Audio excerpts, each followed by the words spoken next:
Hey, I'm Nikia Nichelle, and this is the Just in Life podcast. Hey, what's up, everyone? Welcome back to another episode of the Just in Life podcast. Of course, I'm Nekia Nichelle, and I'm excited about today's episode because if you know anything and been paying to Netflix a lot, you know that Love is Blind has had a lot of controversy. So I wanted to talk about, love after the altar today. So that's why I called up Iyanna McNeely. Hello. Say hello, everyone. Hi, guys. And we're just going to talk it all out. I'm excited because the first time that I heard, let's just be clear.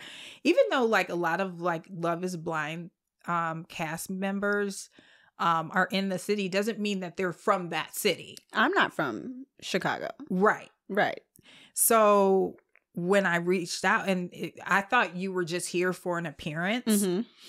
So I initially reached out because you were doing your podcast over at the Wonder Museum. Oh, yes. Oh, yes. I remember. I forgot this is how this all started. That's how it all started. Okay. Yes. And so I reached out and I was going to interview you at the Wonder Museum, but like I guess our time and, like schedules weren't scheduling. And so I was like, sometimes, me, I can't take no for an answer. It's a good quality to have. I'm very tenacious. Like, we love tenacity. It's just like my tenaciousness is like, okay, if someone tells me no, I'm like, okay, I'm just not talking to the right person then. But you weren't. I weren't. You wasn't. And look, and then you reached out to me directly. I did. And so I reached out to Iyanna directly and I'm like, girl, I would love to talk to you. I would love to have you on my podcast. And because I looked into the podcast that you were working on and I'm like, oh my God, this totally aligns with my podcast. Like I want to have her on. And so can I just say that first of all, you were super friendly. Oh, well, of course.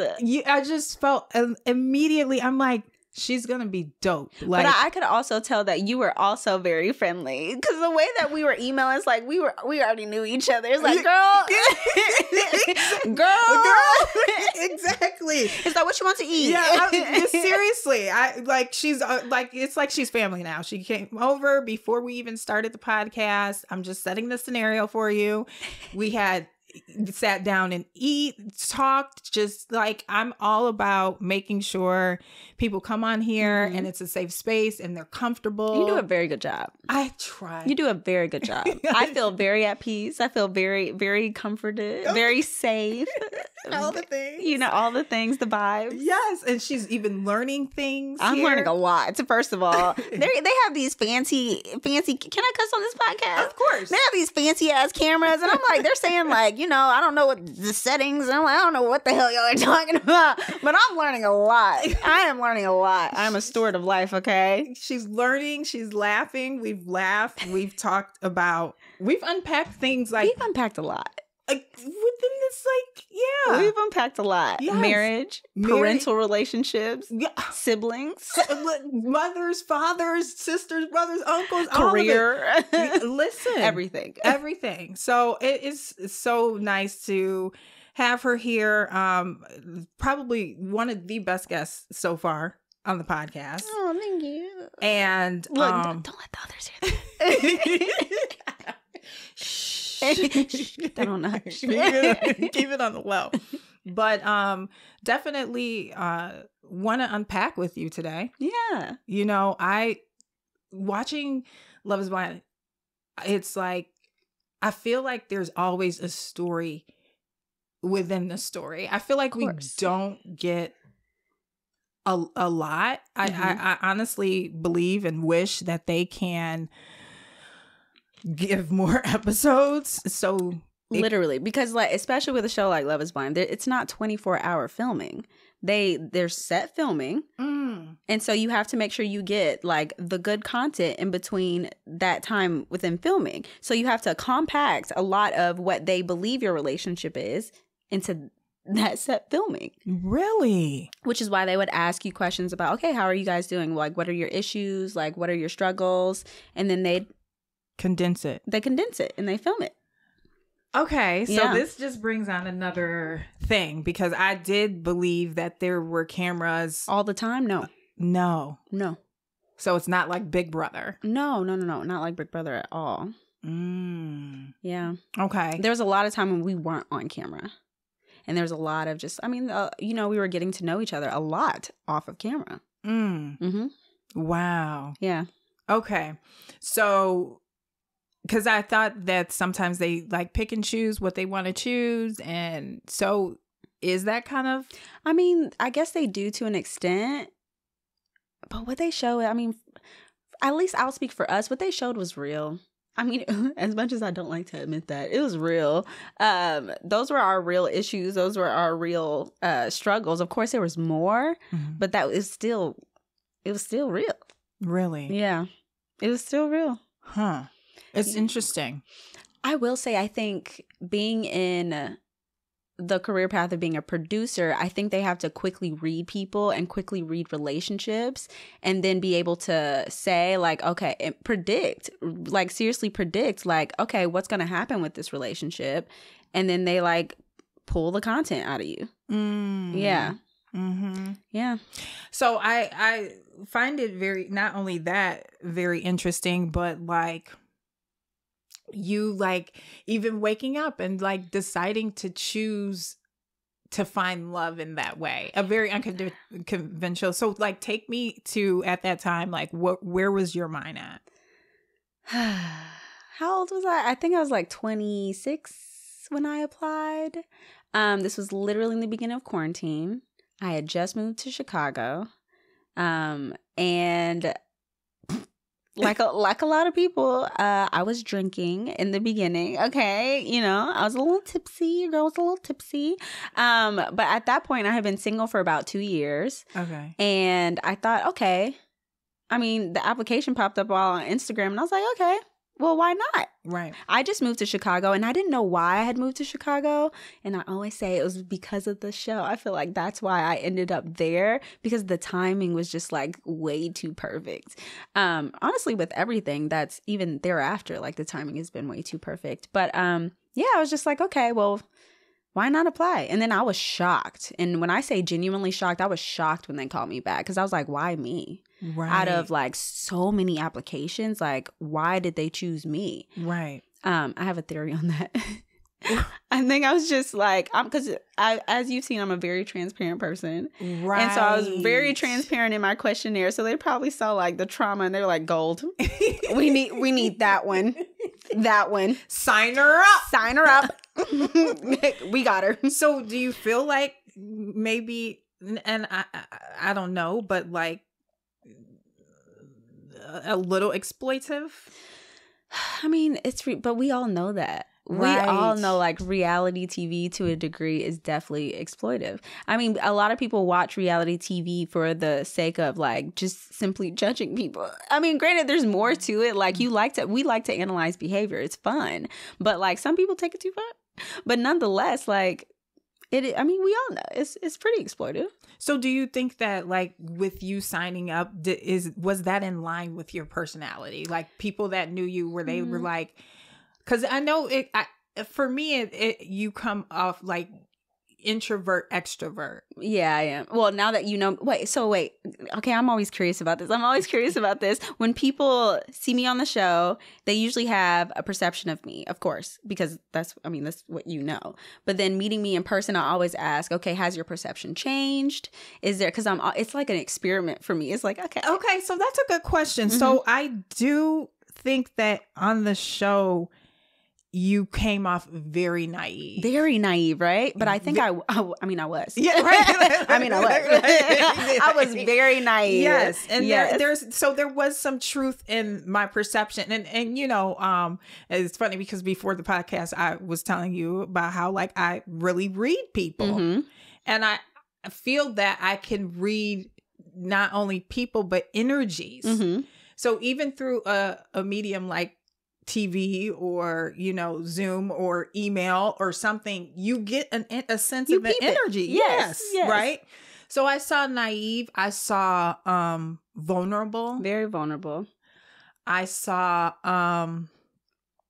also you needed some healing. I wouldn't even say that. Like maybe mental or like emotional or something. You seem very like you were dealing with some trauma that was not. No. So that's where I always question people because and to some degree I was very open, very vulnerable, very open on the show, and I kind of wish I had held back a little bit just because I realized, like, without meaning to, people heard me talking about my trauma and then immediately in a way weaponized it against me to explain all of my behavior. But I'm okay, granted, that damn watchbox scene, I shouldn't have acted like that. It really was not that big of a deal. But my intuition was telling me that, like, something was off about this man. And I didn't know how to express it or discuss it. But those insecurities came from him and his behavior. Right. It wasn't because of my trauma, even though, I mean, yeah, I'll be continuously healing all the time. But at that time, that insecurity was not because of the trauma. It was definitely because of his behavior. Okay. But at the time, I didn't know how to communicate as well as I do now, or even I didn't have an understanding completely about myself and my emotions and how to process my emotions. So I just knew I was feeling a gut intuition, but I didn't know where it was coming from. Right. And so when I expressed it, it just came out just like, what? Yeah. Why are you tripping over a watch box? Right. Why are you tripping over a watch box? And I wouldn't necessarily, I can see where I was probably in the category of hearing your story and then applying like, okay, well, it's because she's not healed or that past trauma of why she's reacting in this way or that way. So I can take accountability and say, yes, that was like my perception seeing it. But I did see a genuineness in you, like a really sweet, person that maybe in a weird way. And I'm, please don't take, no, you're okay. But like, since you're so vulnerable and I feel like at the age that I'm at, I'm more jaded. I've been through a little bit more. Because life will do that to you. Yeah. I have a very jaded outlook on people and like, my trust for people is very low. And I saw maybe when I did have it at that time, I saw that in you. And it kind of made me, because I'm an empath. Yeah, me too. I am an empath. Me too. So it made me kind of sad. Because you knew. Because I knew. Because you knew. I knew. And it made me angry at you. Because you felt that. Yes. And you, trust me, I know. When I watched myself, I was like, now girl. Right.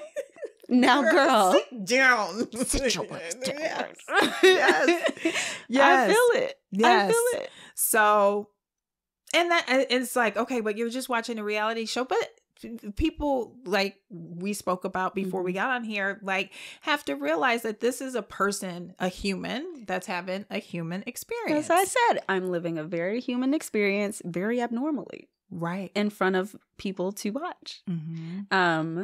And it's funny because, like, even as of late watching season 4, and I saw Jackie, and I was angry, but also I empathized because I remember being like Jackie when I was in my much younger years.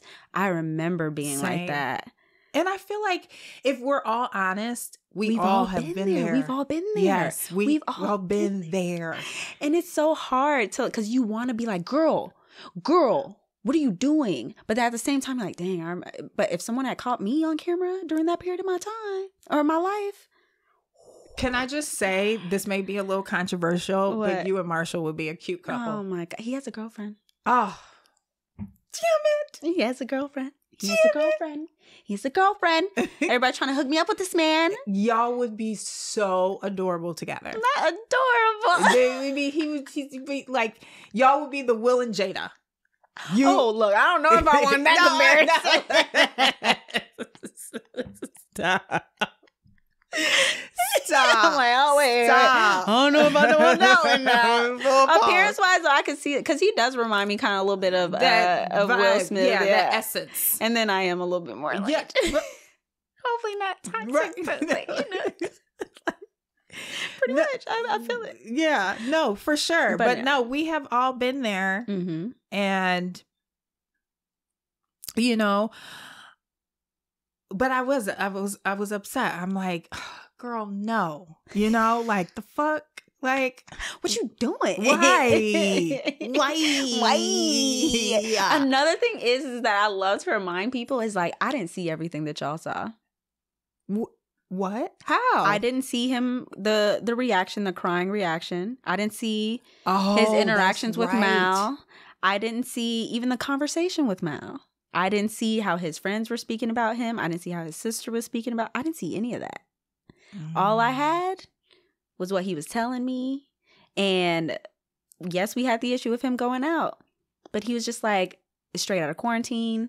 I miss my friends. And I got that because I was the complete opposite. Straight out of quarantine. I don't want to leave the house. Like, we had, but I empathized. And it was explained away. But I was going to say no on the wedding day. You were? I was going to say no on the wedding day. I was definitely going to say no because he was out until 4 a.m. And I was like, even on our wedding day? Right. And then that's when I was like, I can't do this. I can't do it. But then he showed up at my hotel room like an hour after it was like 5 a.m. in the morning that day on the wedding day. And he tells me like, I promise you this is not me. He was like, I've been working. And again, I don't know much about the club scene. Your girl don't be in the clubs. They're overstimulating for me. No, seriously. And so I don't know like what a club promoter does. I don't know like how they work. I was so naive. Again, naive. Mm-hmm. And he was just like, it's not going to be like this. And I was like, all right, well then I'll take a risk and I'll say yes.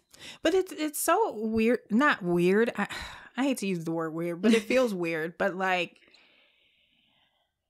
why go on the show?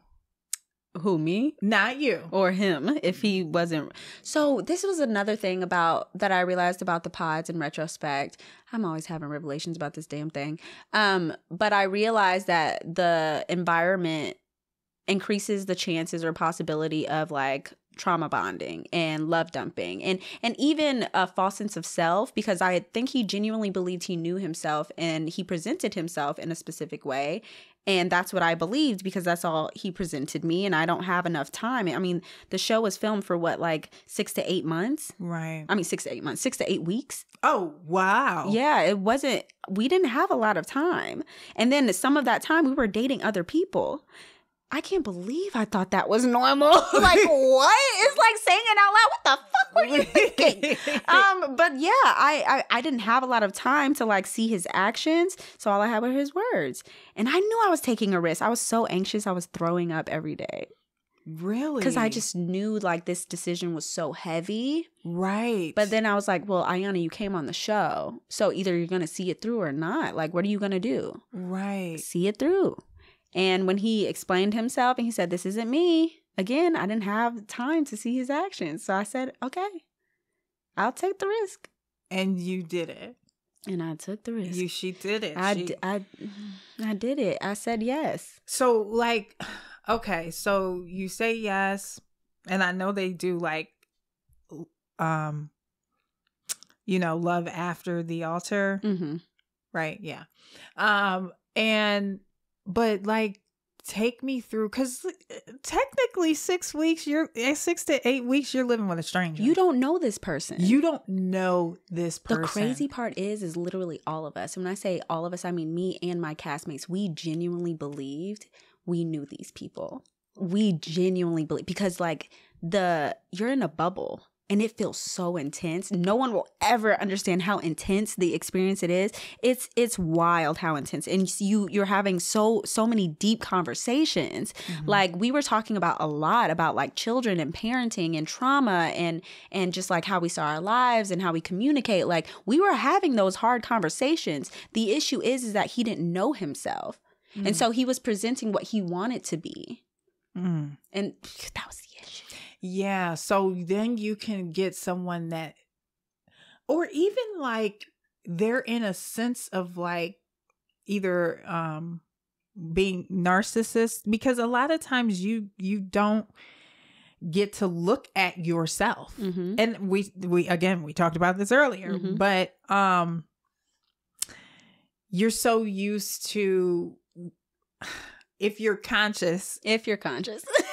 Look, I know I'm talking some third eye shit right now. If you're conscious.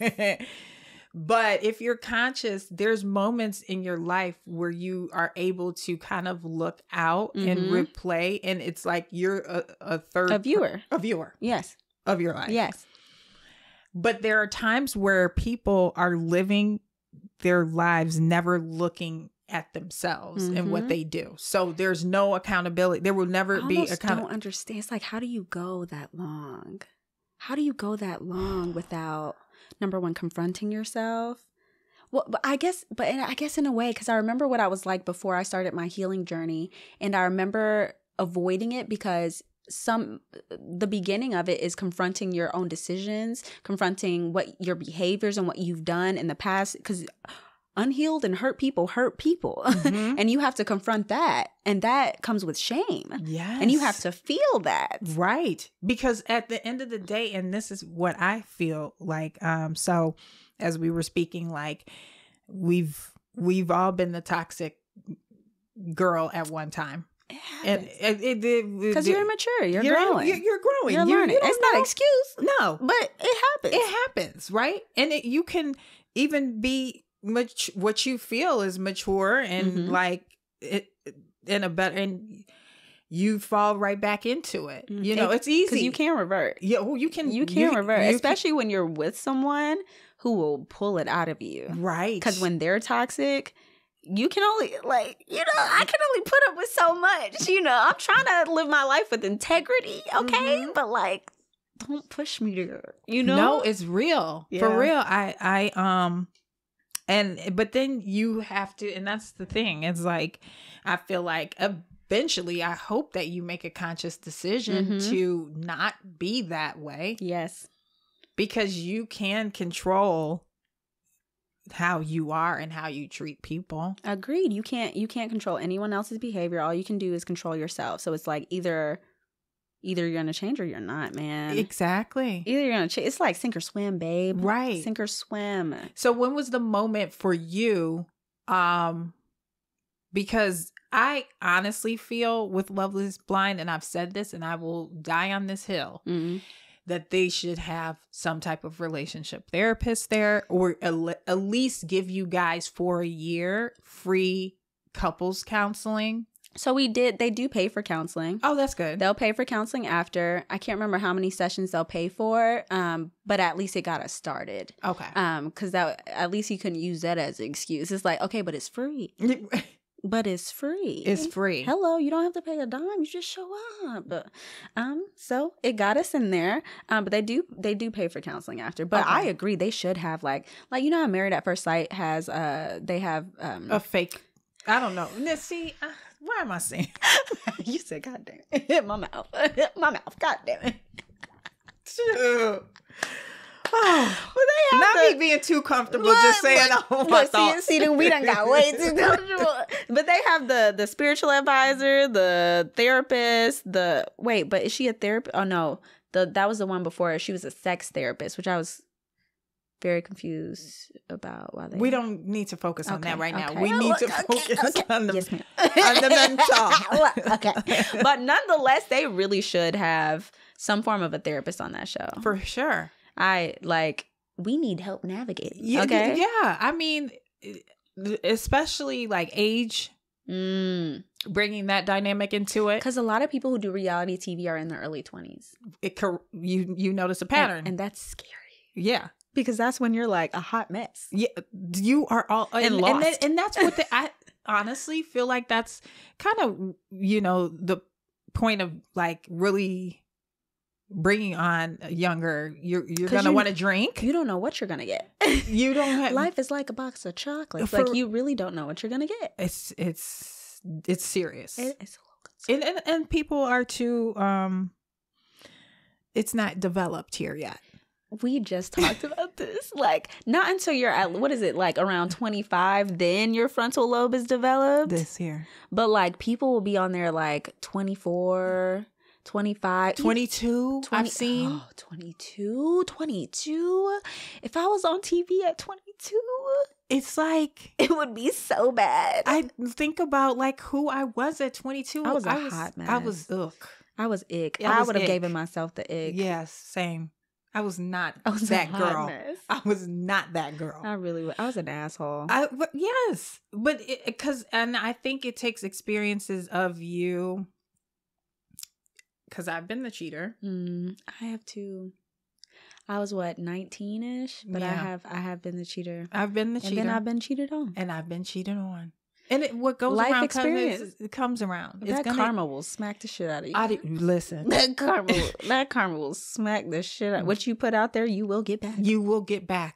It don't matter what religion. What you reap, you will sow. It doesn't matter. Like, it don't matter what it's the same. It's the same. It really is. And so like, just be careful how you treat people. Cause, and that's what my resolve is. You know, I've had, like I said, I've been cheated on. I do think about, well, when I've gone into relationships and I was like, oh my God, I got treated like shit, you know, cheated, beated, all the things. Yeah. But then I look about like, you know, some of the ugly things that I've done. Yeah. You know what I mean? Yeah. And not to say that that's justification. But you realize you always have a choice in your own actions. Yep. Whether to receive mistreatment or to give it. It's a choice. It really is. No one likes to live with that. I don't even like to live with that, but it's a choice. It really is. And it's a hard realization. And so, but I was able to make that mistake or those bumps and bruises in private and quiet. Yeah. How is that for you? And then there's me. God damn it. But then I have to remember I signed up for this. Yeah. No, but I know. But at the same time, like, yeah, you signed up for it. But it's not normal, I don't think you really thought about it. I really didn't. I mean, because I was young. Because, I mean, but I didn't really think. I was like, okay. We didn't skipped over the part about you, like, you're introvert, extrovert. Oh, yeah. Because for me, it's like, you have a shy personality. I'm shocked that you're on a reality show like that. But I don't have a shy personality. I'm just, so this is the thing. I was so heavily introverted then because this me that you see is not very shy. No. And but I wasn't like shy then. This is because I feel like you're more, when you're comfortable. I'm more confident in that. That's what it is. Yeah. But even then, like, I was still like this. To not maybe a little bit softer. Okay. As well. But like I was still this. The thing is I was uncomfortable with cameras. Okay. Very uncomfortable with cameras. I understood that I needed to protect my relationship to an extent. We took on the strong mindset of it's us against them. Literally, it's us against them. That. Yeah. But it blinded us. Well, I won't speak for him, but it blinded me.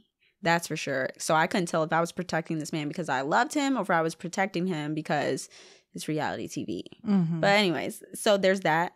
But yeah, I'm not very shy. No. Okay. I am very introverted though.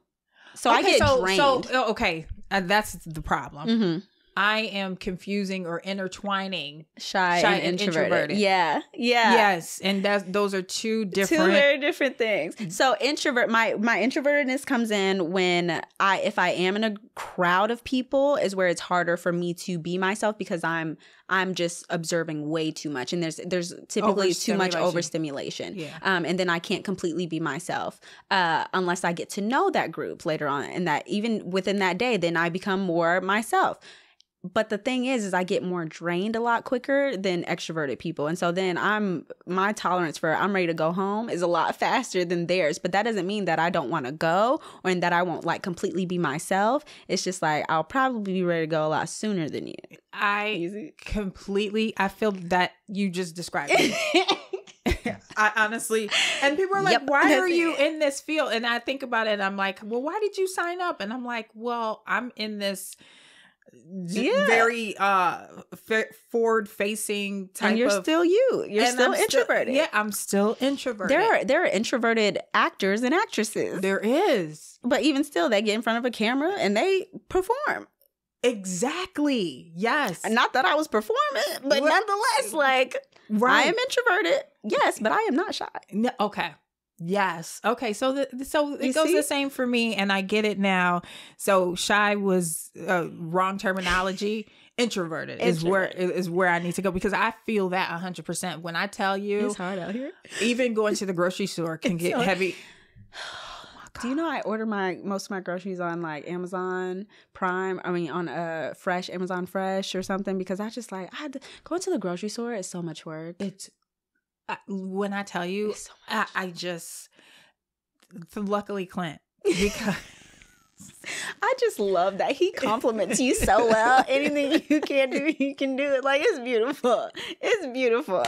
Because there are some days where I can't people. I can't do the people be peopling, man. They be peopling, and I'm like, I cannot be so my dream time to go to the grocery store is when nobody's there. That's my dream time to go to anywhere. Yeah. The gym. Yeah. But that was also sucks, because the only time I can go then is like 5 a.m. in the morning or like 11 p.m. at night. Right. And I don't want to go then. That's why I don't work out now. You don't need to work out. I do though. I want to be healthy. I'm trying to get thick too.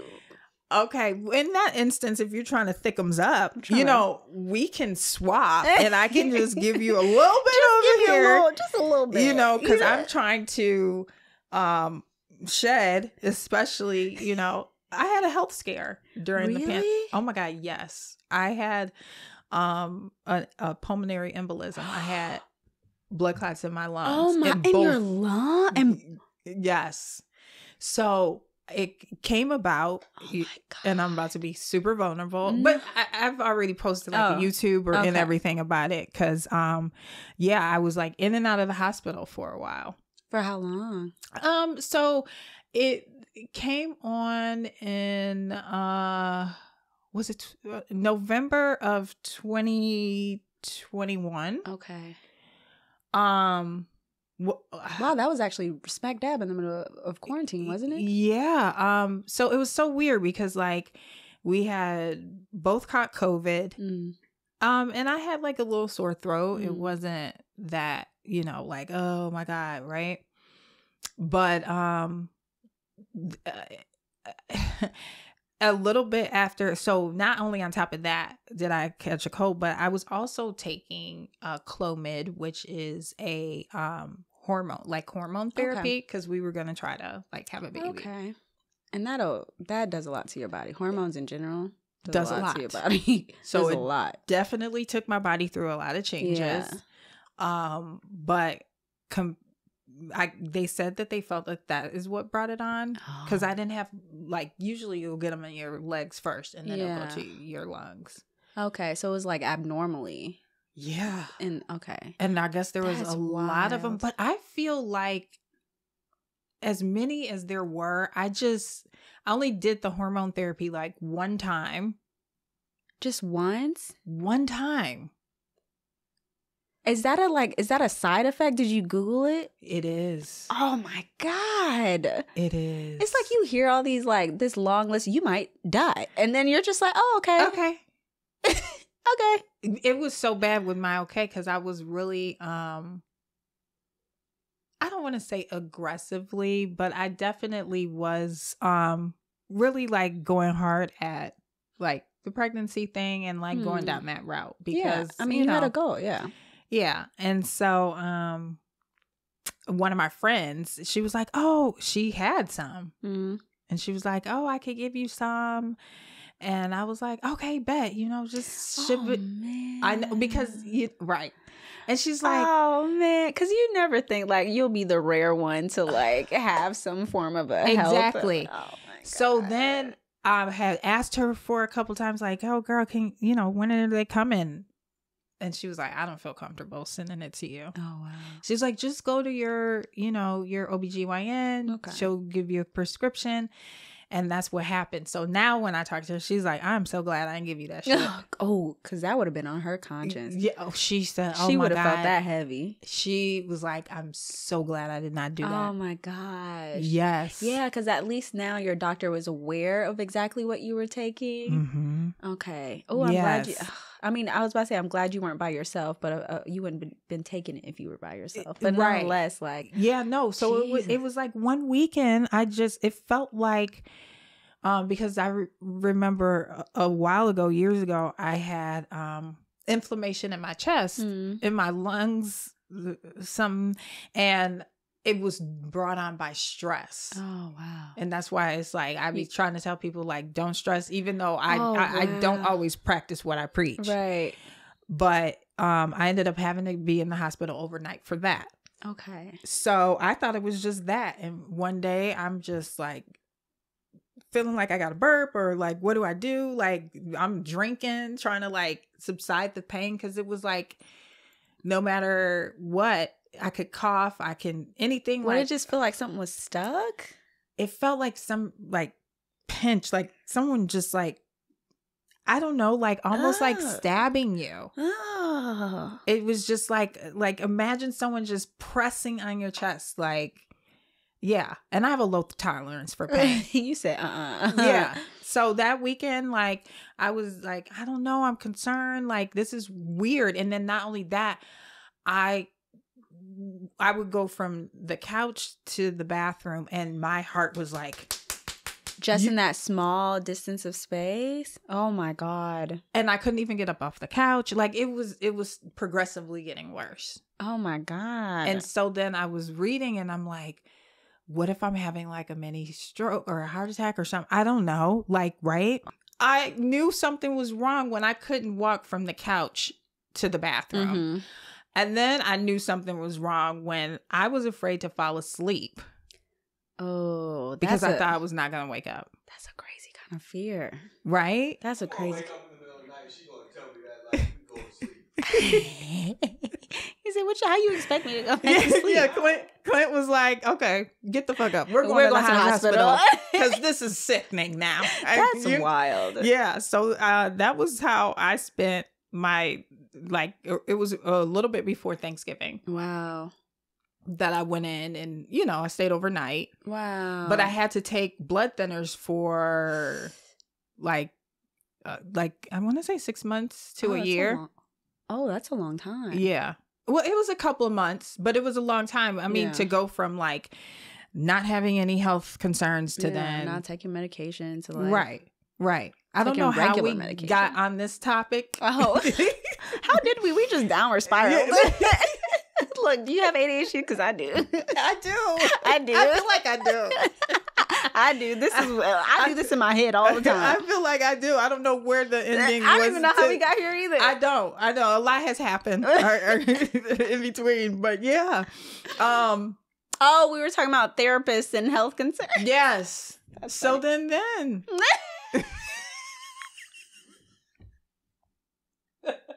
It's so bad. You're going to have to do so much cutting. It's concerning, guys. But we'll get through it. It's okay. Yes. So it's I'm thinking about what I don't know, but we'll go into like mental health. Okay. We'll go there. Well, let's start somewhere. Yeah, let's start somewhere. But it's shocking, you get into this house with this man you've only known 6 to 8 weeks. I just met this man. You have a therapist on site. Or not on site, but on like you can be like, hey, I want to come and make an appointment and see. Well, we didn't get into. So they just put it in the contract that you can request for them to pay for therapy, but we had to find our therapist ourselves. which I'm happy about because I would have rather go with someone that we prefer anyways than someone they just gave to us. And thankfully we have Ariel. Shout out to Ariel. She's still my therapist. But like we didn't start therapy until we were about 6 months in. Because that's when I was like, we need help. Oh. Help me. Help me. Like, we needed help. Because I realized about 2 months in, I think I made a mistake. No way. Because then that's when I've had the proper amount of time to get to know him and see who he is. And I was like. In 2 months? In like 2 months of our marriage. So then, which we kind of delved into before the podcast. By the year you knew, like the year after that they come and check on you and see how you're doing, you were like, we on thin ice. We were on thin ice, man. We were on thin ice. But then I kept reminding myself, like, this isn't just a normal relationship. I took vows. Right. I am married to this man. I took vows, and I took that very seriously. I was like, I am a wife. I have a role to play. But that's also how I was raised. I know more about, and that's why I tell people all the time, because like don't take my black card, but there are quite a few movies that I haven't seen because like I am in a subsect of black culture. I know more about black Christian culture than I know about like general black culture. Oh, really? Because that's what I was raised in. Wow. Up until I was like 18. No, it's funny because I don't know if you know the influencer Kev on Stage. Mm-hmm. And he was I love him and his wife. He's so funny. But he was saying how he doesn't know Anita Baker. He didn't know any Anita Baker songs. I don't think I know it. Exactly. Because you're right. Ask me about some Fred Hammond. Ask me about some Kirk Franklin. Well, I got you. Yolanda Adams, I got you. Wow. Yeah. And so even now, like, you're consuming maybe different music. Oh, well, see, but the good thing is that I also had exposure, not a lot, but some exposure to just like what we would call it secular world, right. Because I would go to my grandma's house and my biological side of the family, they're a hot mess. And so I was exposed to things I wasn't supposed to be exposed to. I was like 9 years old watching like Jason's Lyric or something. Oh, wow. Yeah, like because they didn't have boundaries around stuff. Like they didn't care. And I would listen. Naked scenes and all? All of it. I remember staring at the screen like, no way. Yeah. Yeah. What? So it's either overexposure or underexposure. Right. To just like the world or reality. Right. Yeah. So how does that, like living in that like duality, because there's no like middle ground, right? It's either one extreme or the other. So how do you like navigate like what is the middle ground? So when you saw me on the show, that naivety came from somewhere. Like I was either extremely naive or hyper vigilant. I was never like the balance. I could never weigh my emotions with my logic. It was just so hard for me to do both. It wasn't until like life experience and finally like I'm hard-headed. I talked about this. Yeah. I'm hard-headed and I got to experience things a couple of times because I wasn't allowed to make my own choices back then. And so it took a while for me to grow comfortable with making my own choices and with trusting my own choices. So it wasn't until life experience taught me like, okay, now I understand. Now I know. And that's why I kept saying like, I felt like I was always playing catch up to everybody else because I didn't know what was going on. I didn't even have social media until I got to college. So I didn't know, like, what's going on here? Right. What's this world about? I didn't grow up like a lot of people. I didn't grow up with a computer at home. Wow. Or Wi-Fi. Wow. Like, wow. Yeah. I was like a sheltered little kid. Yes. But that's also why me and Jared connected.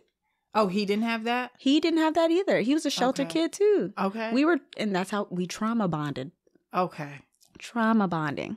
Got it. Because I didn't know if you were speaking of the experience being trauma bonding or all just all of it. All of it. Honestly, the experience being trauma bonding on top of like our lives. We were just trauma dumping on each other. And we immediately connected on that. And that's why you see a big difference between his relationship with me and his relationship with Mal.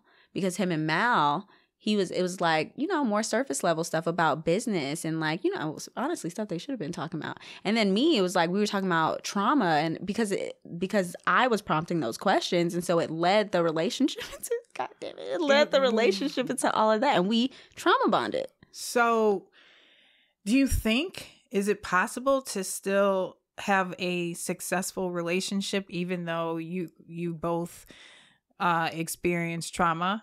Oh, for sure. I think so. I absolutely think so. But I think you can take a trauma bond and make it something else.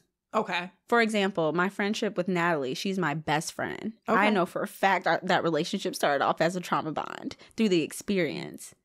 But then we turn it into something else because we're both very compatible as friends, very growth mindset, and we were both willing to be authentic with each other and just kind of like, and honestly have hard conversations. Right. And take the criticism from each other and learn from that. Right.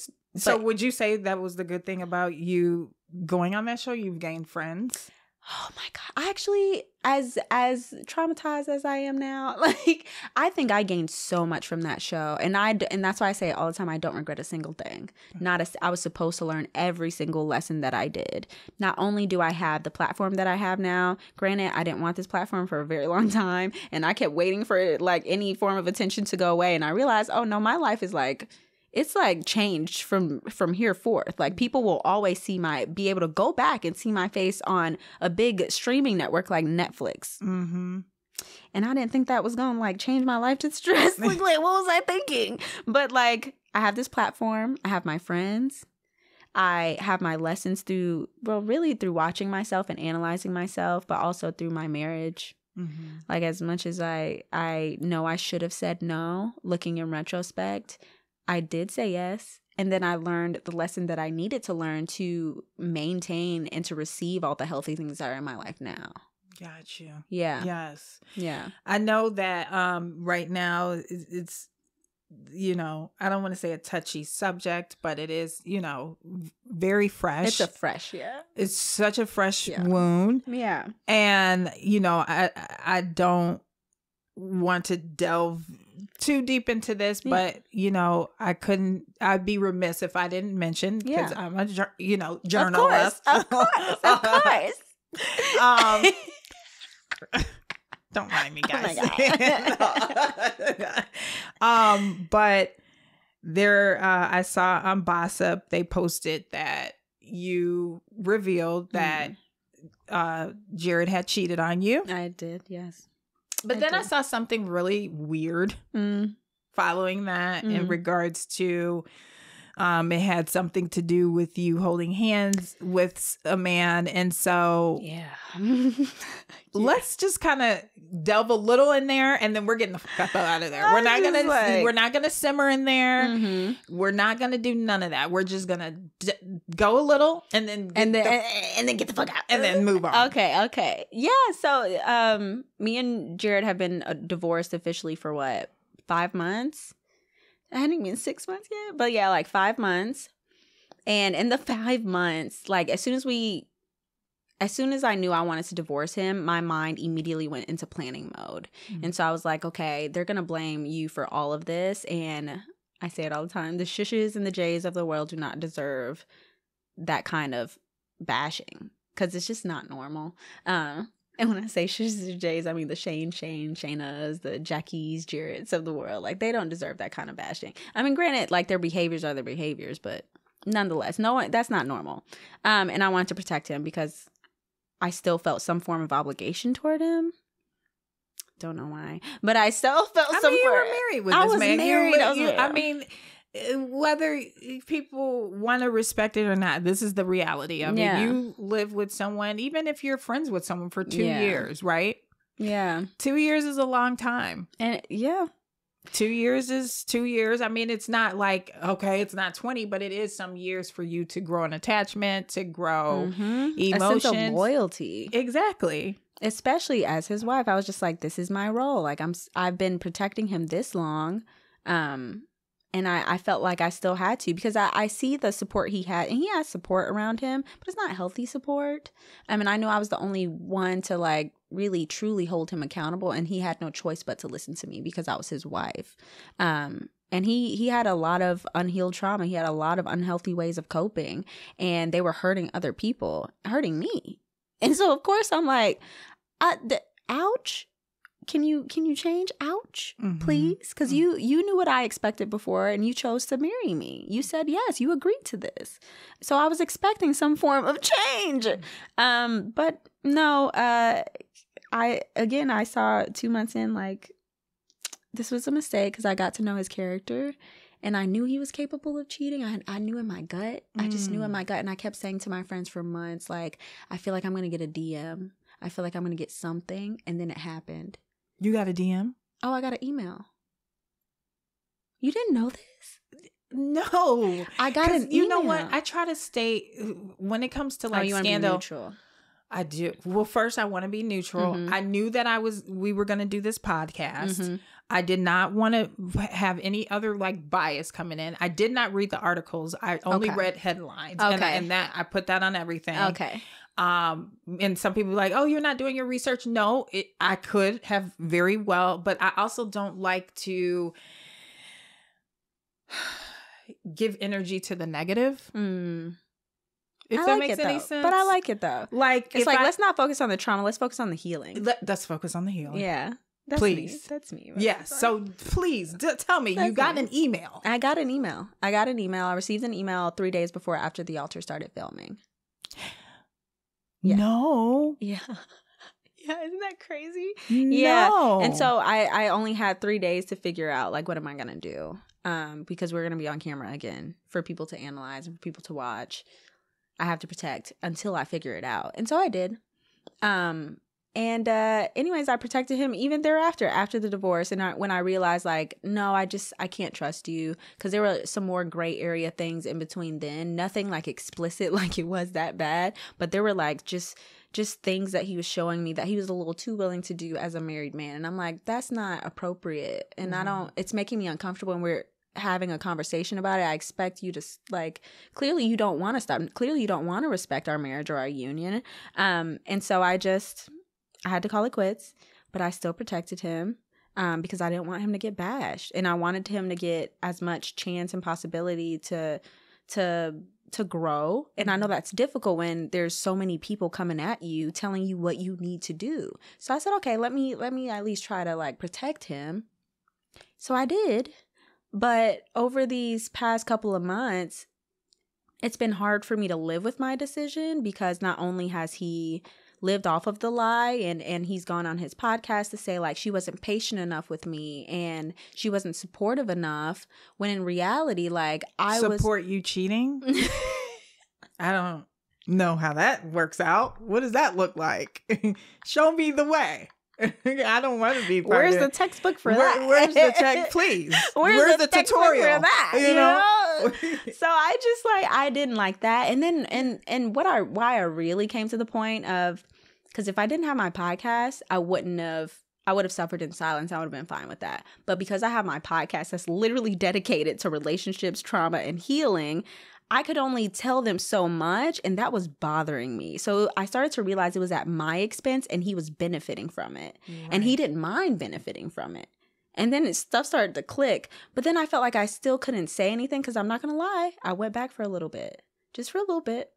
Quick little second, because I started to forget. You know, you start to lose those details when you, like, detached a little bit. Is it that, or did you feel like you just wanted to believe? It's not even that, like, because I knew who he was. Okay, I'm not okay. You need to be real honest. I just moved to Chicago. He's the only man that I've been with here in Chicago. And your girl's been single. And your girl was single, okay? And I was craving some intimacy, all right? You know? I needed a little like, don't you want to cuddle a little bit? You need to do a little bit more to cuddle. Rub my back. Yeah, you know, you just I'm still mad at you. I hate you, but I just want you to know, like, don't you want to, like... Right. Yeah, no, I know. Comfortability. Familiarity. That too. That's what it was. Yes. It was familiarity. That too. So I went just back. Just being lazy and don't want to go in the dating pool. It's like, dang, I got to start all the way over. I tell Clint, don't put me out here with these fucking sharks, man. Because there are sharks out here. I mean... There are sharks out here. I mean... Okay. Especially in Chicago. Yes, I'm like, please. Just please. Please don't do me wrong. Just don't do me wrong. No, like for real. For real. So I went back for a little bit, and that made me also feel like I have no right to say anything. I need to shut up. But then my friends were like, Iyanna, you were married to this man. Give yourself some grace. Mm-hmm. And she said, you want to do this. Stop protecting him. It's not your responsibility anymore. She was like, even his healing isn't your responsibility. And I said, well, damn. Okay, bitch. Mm-hmm. And so because he's his own person. He's his own person. And he's going to be 34 this year. Oh, okay. Right. Let me tell you something. Let me tell you something. Okay.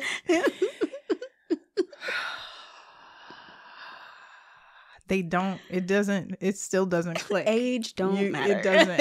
Age does not matter sometimes. It does not. I'm sorry to break it to you. Look, I learned my lesson. Yeah. I learned my lesson. It doesn't. It's like I all of a sudden have this clarity. But then it also made it difficult because we worked at the same job. Mm-hmm. And he was right around the corner from me at all times. So I was having exposure to him. But this is no more, right? Oh, no. Once I quit that job, which was literally just a month ago, it's like something clicked in my brain because I didn't have I didn't have exposure to him. And then all of a sudden it's like something detached. Finally, something detached. And my eyes opened. And I was like, third eye came. That third eye beaming, man. I said, well, God damn it. It's real clear out here. Mm-hmm. And I saw everything all of a sudden. And then I just started to have more revelations. And I was like, I'm ready to talk about this. And I told him that. I was like, I feel like I'm getting to a point where I want to talk about it and I can't protect you anymore. He said, you don't have to protect me anymore. And I realize now, even then, that was manipulation. How? Because I would have just been like... Because he immediately goes, okay, well, then I'm going to talk about my experience. I said, talk about your experience. And then he brought up that situation that he brought up on the live. Right. And I said, okay, you talk about that. Right. You talk about that. Right. Because that's your experience. But you know what I learned in... that was bullshit. Well, you know what I learned in therapy? Because I have this, situation where I always feel like I'm the bad guy. Or I get because you're self-critical. So much so. Me too. I'm the same way. Oh my God. I can see my mistakes so clearly.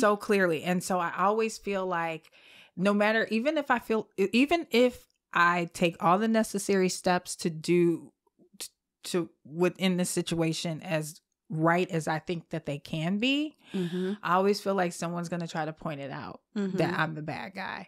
So I was just literally on Friday talking to my therapist about this, and she said, listen, there are times that's going to be that person's experience. And a lot of times when people don't want to take accountability, they deflect.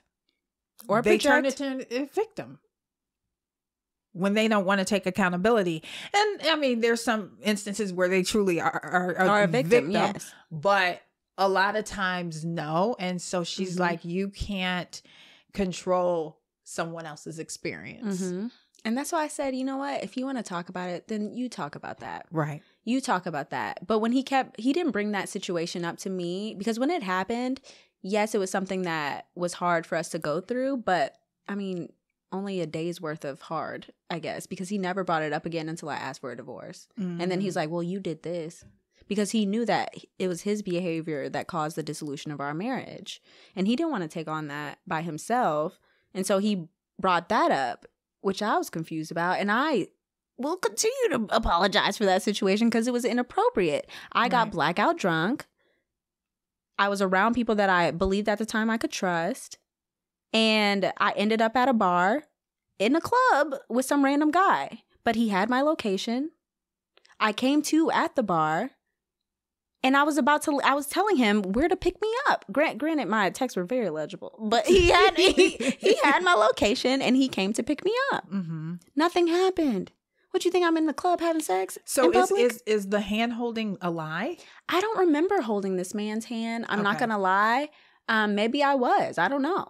I literally don't. But what I do remember is telling this man that I was married. And I remember I just got married. Showing him my wedding ring. And even when we were leaving, my dumb drunk ass said to Jared, because when Jared walked up, the guy goes like, nah, bruh, she good. Yeah, she good, bruh. I remember that. She good, bruh. And I'm surprised Jared didn't punch him in the face then. Because Jared will fight somebody. And when we were leaving, I was like, aren't you...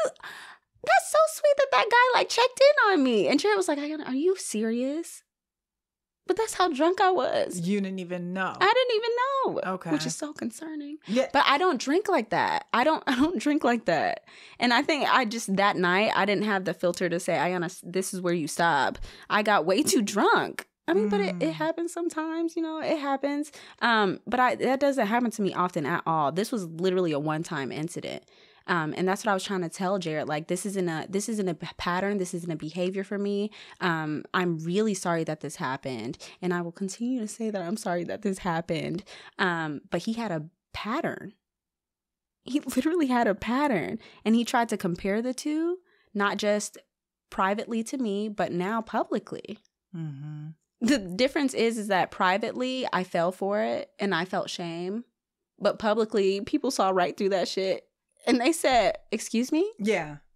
No, seriously. I mean, like, I do think about that from time to time. Like, people on these shows, and we do it in life, right? You could be in a relationship with someone that everybody sees it. Everybody sees it. Everybody else sees the bullshitter. Everybody else sees it. Run, girl, run. Yeah. You know, and you're kind of in this blind. Love is blinding. Blinding. Love is blinding. You know, and you're like, just, no, he's not like that. You're making excuses. He has good character. He's a good man. He's a good man. Right. Oh, that's crazy because I still say, I'm like, he's not a bad guy, guys. He's just very unhealed. Yeah. But then it's like at what point do you label someone toxic?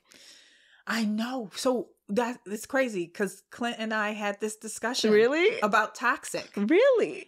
Because I do we were feel talking like about Jackie. Oh wow! I'm sorry. Honestly, I mean, I think. Oh, see, that's the thing. I don't like to over label things because I think people throw out the word toxic like it's nothing. I think everyone can have some toxic traits. You're right. Maybe small toxic behavior, but when it's like lifestyle, it's like, wait a second. Yeah, you didn't turn this into a full-time job. Like, what is like, you toxic 9 to 5 and then some. I do think though that toxicity comes from just like being completely unhealed. So yeah, there's this thing that I have about toxic. Mm-hmm. Do you think a toxic person can get healed? Yes. You do? Because I used to be toxic. That's what I mean. I used to be like Jackie. I used to be toxic, but it's because I didn't have self-awareness.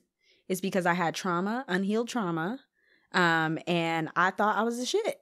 And so I was very arrogant. So I do feel, part of me feels that she could be healed, right? I think she can.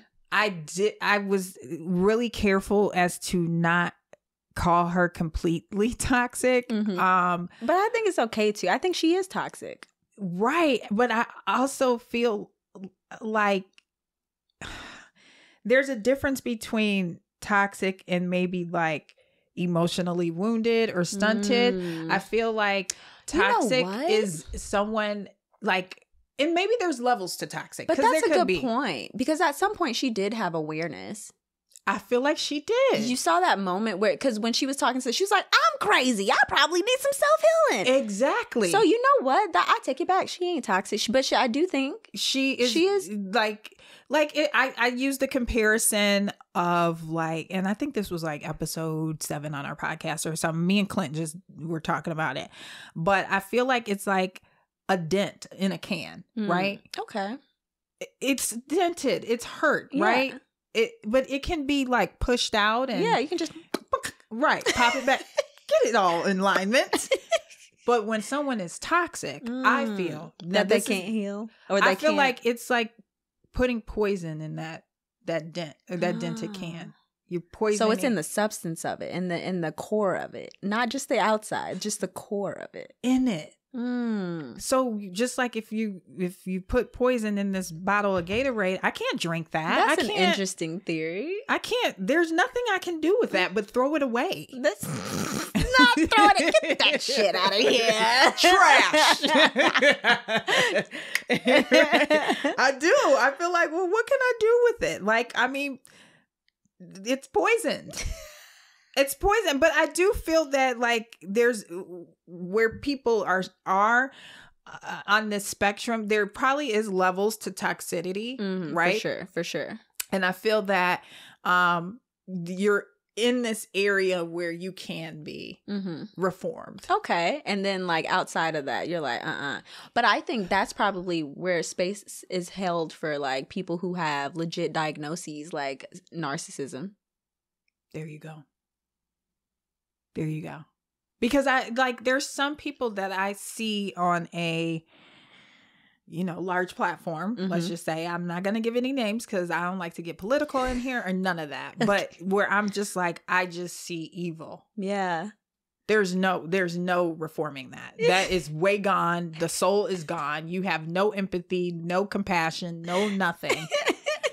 Like, you're just. That's it. That's it. You're going to be like this forever. Forever. But I do find it interesting because you spoke about you being a toxic person. Do you think at all in the course of the time that you did the show that, like, because when you've been a toxic person, it's very like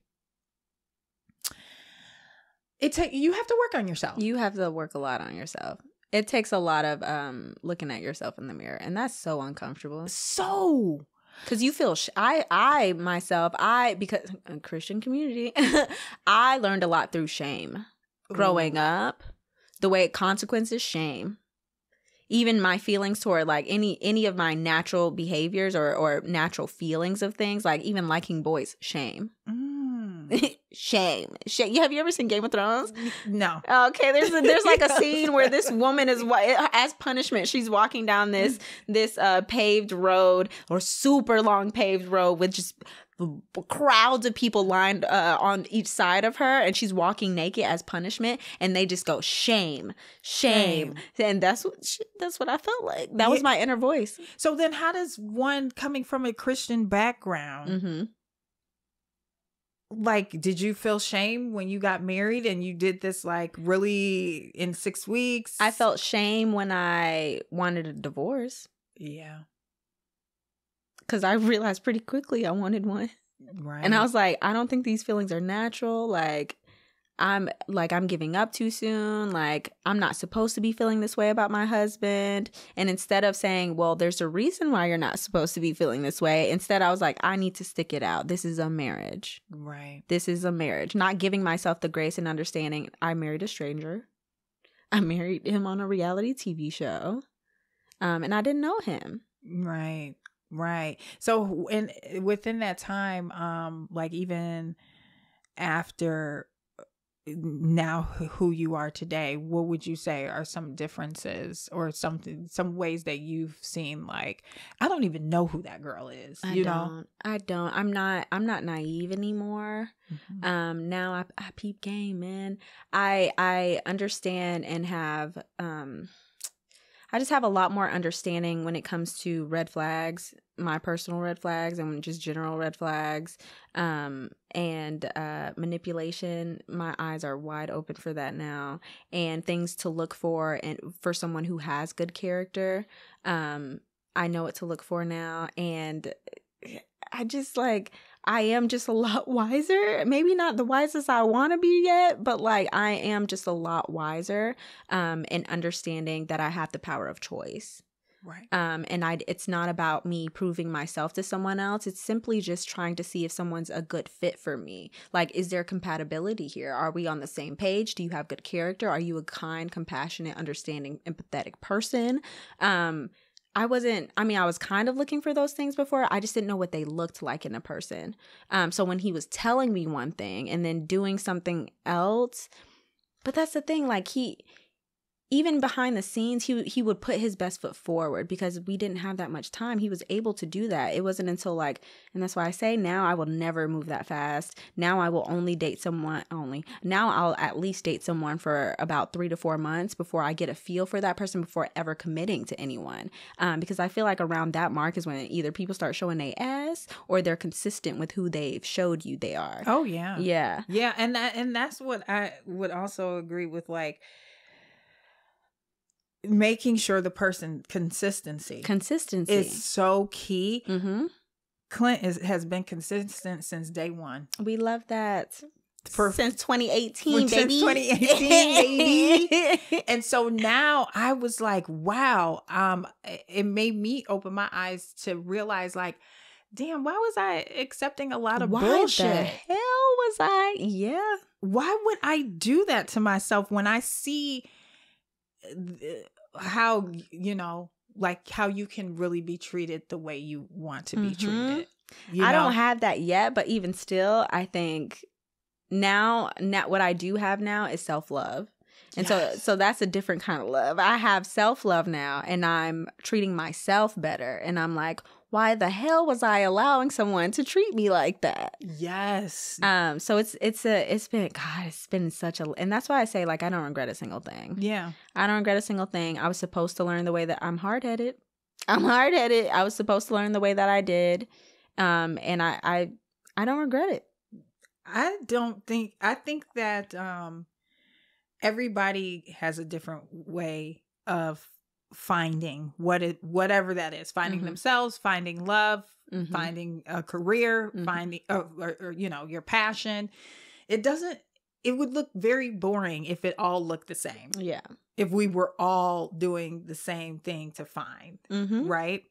And so I think that just out of that respect for you to even do the application, because I'm pretty sure it was very long. It was a very long application. I don't know how you even the entire process was like a year long. Yeah, no. And I didn't find out if I was final cast until literally a month before. Wow. Yes. So you had a month to get it all together. Yes. And, you know, you filled out the application. You said, you know what? I'm going to find love. It may not be the conventional way. I actually didn't think I was. No, you didn't think you were going to? I told my mom, I was like, I'm probably going to be back home in like 3 weeks. Oh, but I mean, at least that you went out there. That's what I'm saying. Well, see, but so you did ask this question if that's something that I would have characteristically did. Yeah. My mom wasn't shocked when I did it because I've done stuff like moved to a state twice where I didn't know anyone, 3 times where I didn't know anyone. I just do stuff. I just be doing stuff. I really just be out here I don't know. I just think about it for like a month. I'm like, all right, let's do it. Right. So it wasn't uncharacteristic of me. But I know when I did apply, I started to prep myself. I did prep. Thank God I at least prepped a little bit. I mean, I don't know how much that did for me now, but I did prep a little bit, and I was reading so many marriage books. Really? Yes. And I started taking a note of questions I wanted to ask as soon as I applied. Oh. Yeah. I was like, I can't be going, this might be a marriage. For real. For real. But I told my mom, there's no way I'm going to find someone. It's probably going to be a bunch of white guys. That's what I said. And I was open to it, but I just felt like, I don't know, there might be some form of a disconnect. I feel like it would have taken a very specific white guy for me to end up with. And I just felt like they weren't going to have that. It's reality TV. Well, I mean, did you see the first season? I did. And see, when and I would have been just fine with a Cameron, but they didn't have a Cameron. I know. They didn't have a Cameron on ours. Yeah, Cameron was a special breed. He had a little swag. He did have a little swag. We like a little swag. He had a little, sasson. We what I call Old Bay in there. Come on, Old Bay. Bay in there. So it definitely was a different, and that was the same thing too. It's funny, because I was telling you, I met Clint on Tinder, and so I put in my profile, I was like, look, I'm down for the swirl. So DMs are open. It doesn't matter. I'll take the applications. I will take the applications. I like to taste the rainbow. Give me the variety pack. I don't care. But that was because I came from a household that my mom was like, as long as my baby, they love it. Oh, really? As long as they treat you well. I was raised in the South, man. Oh my God. Everything was a racial issue. I swear to God. Oh my God. How was that growing up? in the South. I've never like grown up in the South. Clearly, I'm from Chicago, South suburbs, Chicago city girl. You know, it actually, I mean, it wasn't bad. The racism was definitely different. For sure, different. A lot more explicitly different, or just like it's just a little bit more obvious. But sometimes it wasn't. Nonetheless, like you grow up just understanding race and just hearing so much about race. Oh my God, I'm scared to even share. My biological side of the family, a lot of them aren't very educated, and so they read a lot of weird blogs. And my grandma would say things around me like white people are aliens, and she believes so many conspiracy theories and like but she would say shit like We're that. laughing because Clint, I think, heard this. she would make a lot of comments like that. And then even with my cousin my Christian cousin who raised me, she would everything was just about race. Like she'd be like, you know why they doing that? It's because they black.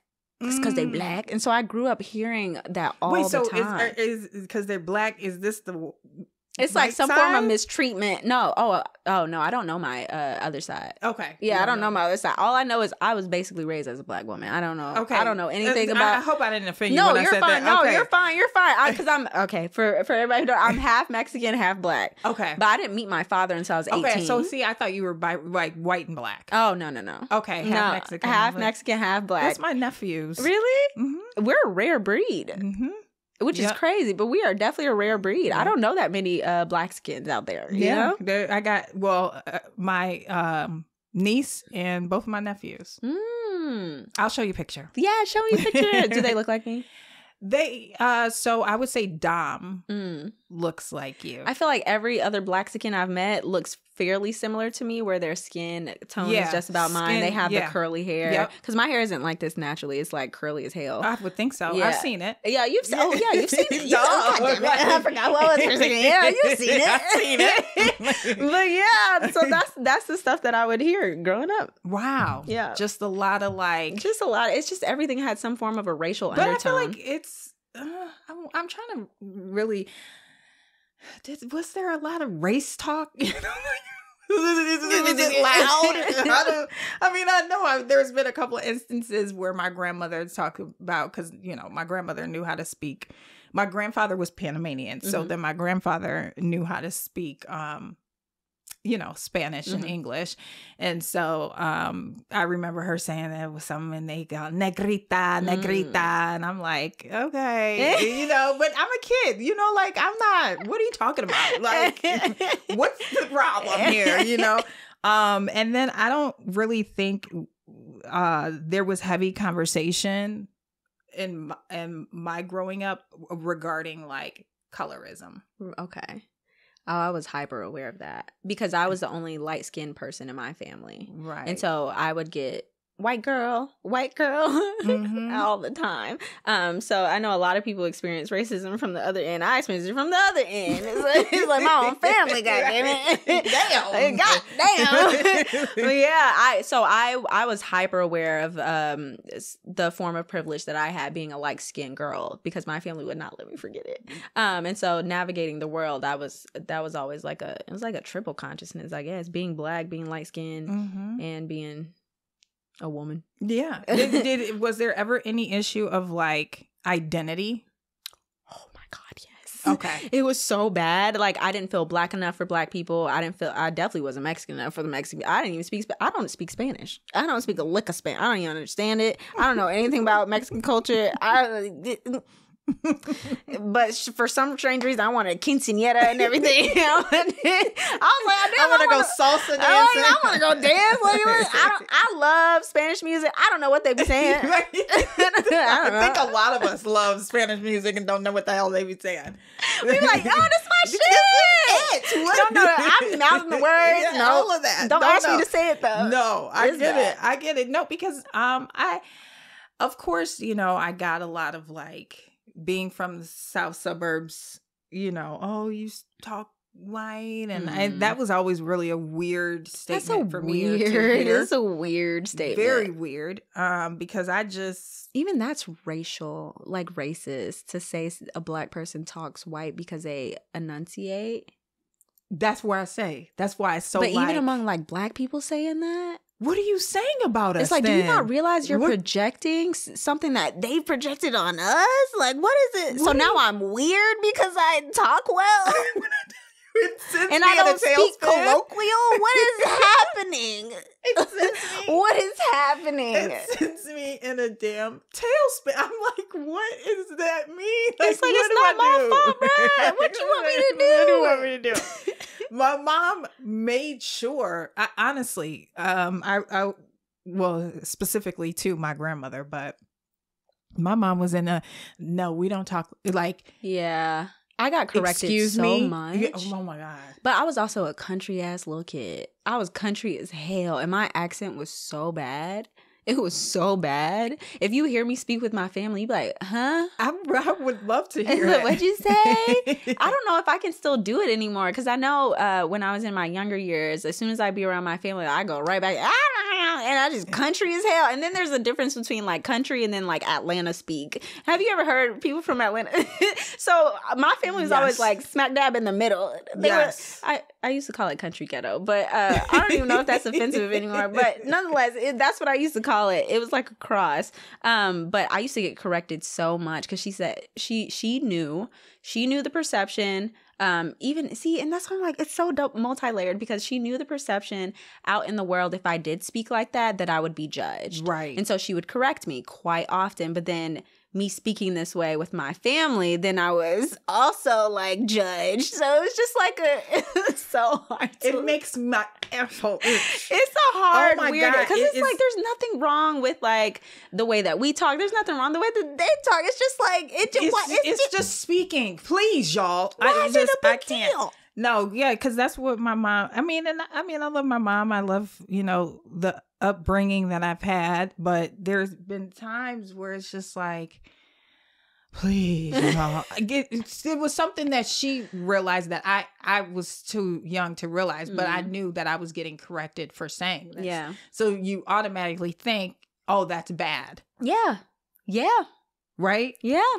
And so, I was in the suburbs all my life, and then it being exposed to the city life, it's different, and it's a different interaction with people.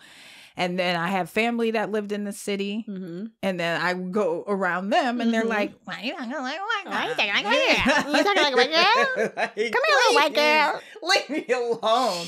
Leave me the hell alone." But I could keep talking. Seriously, I could talk to Iyanna forever. I'm about to say, we've been talking for hours. We have been talking for hours, and I don't want to keep you any longer. Okay. But I do want to know. I do want to know, but I do want you to share your podcast so people can listen in. So talk a little bit about that. Yeah. The name of the podcast. Give them all the deets. My baby. Yes. It's called Fill in the Blank. FEEL. I love it. Isn't it cute? It's so cute. Whoever thought of that? It wasn't me. Oh. I don't want to take the credit. It was Kayla. Kayla is a marketing genius. She's just like she just brings so much to the table. I gotta come on y'all's podcast. No, for real. No, for real. Because we could sit and just for real do a unpacking. No, for real. For real. But she just brings so much to the table. But yeah, Fill in the Blank. We say it's just two friends just trying to figure out life together. We don't say that we're experts of life because we are not. We're both like in our 20s, just really figuring it out. But what we realized is we were having conversations like this all the time. So we were like, okay, well, why don't we allow other people to join the conversation? Because we found a few people like us, but like we didn't know where the full community of people who thought like us were. Well, we didn't know where they were. And so we did the podcast, and then we started to attract those people. And now we have our own little community, which I absolutely love because it's outside of the show. Like, sure, some fans were converted, but typically the people who loved me on the show liked me for a specific reason. And it's typically because it's like, oh, you feel so real. You feel so authentic. So like... And you are. What you see is what you get, man. What you see is what you get. Definitely are. I'm telling you, I've reached out to like maybe one other cast member from, and I'm not going to say who. Okay. Because I'm going to just not come off like that. Okay. And they were kind of mean. Yeah. Kind of dismissive. A little cold. Okay. I feel like maybe, the fame. Sometimes the fame can get to people's heads. Yeah. I will say that. But I didn't even want this. I didn't even want this shit. I didn't even want this shit, but now it's here. So I'm all right, let me do something with it. Right. And that's why I have my little baby, my podcast. I love it. So how many times do you guys put out an episode? Every Monday. Every Monday. So every Monday, the audio goes out. Every Tuesday, YouTube. If you want to see my dramatic ass expression, because I am a dramatic ass person, then by all means, watch the visuals. So it's on Fill in the Blank YouTube? Fill in the Blank YouTube. Fill in the Blank YouTube. We're on Instagram, on God, everything really. Instagram, TikTok, Apple Podcasts, Spotify, all of it, really all of it. So just look up Fill in the Blank and you'll find us. Has this been a therapeutic journey for you during the podcast? Oh my God. The way that I process is through talking. Gotcha. Which I, according to TikTok, just learned yesterday is also a thing of ADHD. It's like a verbal processing. Yeah. I don't know. Look, I just be diagnosing myself. Me too. I be like, Google. It'd be so wrong. So wrong. I got cancer. Like, girl. No, literally. Sometimes I'm right, though. And it's the times that I'm right that make me keep doing it. Feeds it. It's so bad. But yeah, just, you can find us on anything. Yes, that is so awesome. I am so glad that you were able to stop by. We got to eat. We got to laugh. We got to talk. We got to unpack a little bit. I wish you so much success and the best. I know that you've been taking the route of influencer and owning your own and being an entrepreneur. That's not easy. It's not. I know it. It's not. First time. And this is so new for me. It's definitely not easy. So it's just interesting to see a life after such a big event. And what that looks like and how you're navigating and how you're keeping afloat and how you're keeping mentally and physically healthy. Yeah. But I'll be talking about it on the podcast because, look, I don't know how I'm doing it either. But I'm figuring it out. People are like, Iyanna, like, how are you coping with it? Bitch, I don't know, but let's figure it out together. Exactly. And I love that for you. I think that you're, a great person. And, we all go through heartbreak. We all go through ups and downs, hills and valleys, all the things. And you remain classy. You remain... Thank you. I really positive. I really do try. But my heart, when I saw you crying on TikTok in video, I was so broken. I was like, God damn it. I was so broken then. Oh my God, I was so broken. Yeah, so it's been a pleasure this day getting to know you. I feel like thank you. It's been a pleasure getting to know you and Clint. Yeah, both of you guys. We try to make everybody feel like, damn, I do that. So we can't let this be the last time. Even if we come back on here and just shoot the breeze and just talk about grown woman-ish, adulting, because we all doing it. Yes, and we're all doing it just in life together. That's what. All right. Thank you so much, Iyanna. And I want to thank all our lovely listeners for tuning in today. And we will catch you in the next episode. Of course. Bye, guys. Bye.